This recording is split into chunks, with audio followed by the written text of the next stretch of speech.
For a long time, I've been puzzled by the question of the place of artistic people in a commercial world.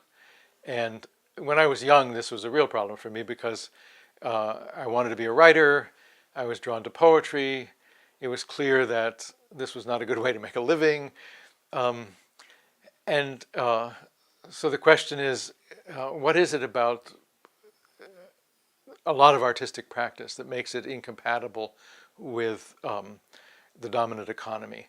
And I was in Mexico years ago with a man named Ivan Illich, and Ivan was a sort of philosopher of social institutions.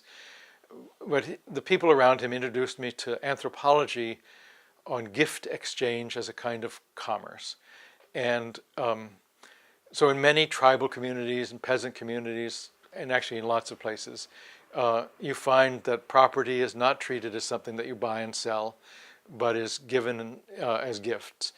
And certain things happen as a result of this. I mean, the simplest beginning idea is that if I give you something, and particularly if you feel touched by it, and if you want to give me something in return, so it's one of the ways we have relationships or express relationship.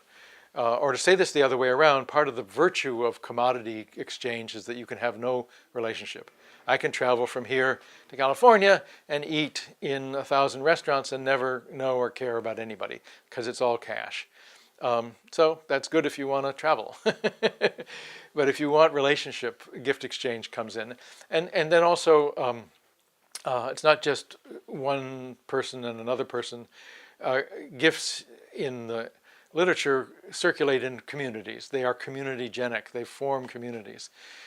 But it seemed to me that this was a useful way to talk about artistic practice as well, because there are many ways in which works of art can be thought of as gifts rather than commodities. And the simplest one being that we talk about talent as a gift. Where does it come from? You know, if you have a musical talent, you can practice. You have to work with your talent, but nonetheless, it's clear that there are people who have talents that just they're endowed with them. And the old ethic is that there's some responsibility comes with this. I mean, we could get rid of that ethic, but that is the old rule that if you've received a gift, you have some obligation to give it away or to do things in relationship to nurture it and so forth.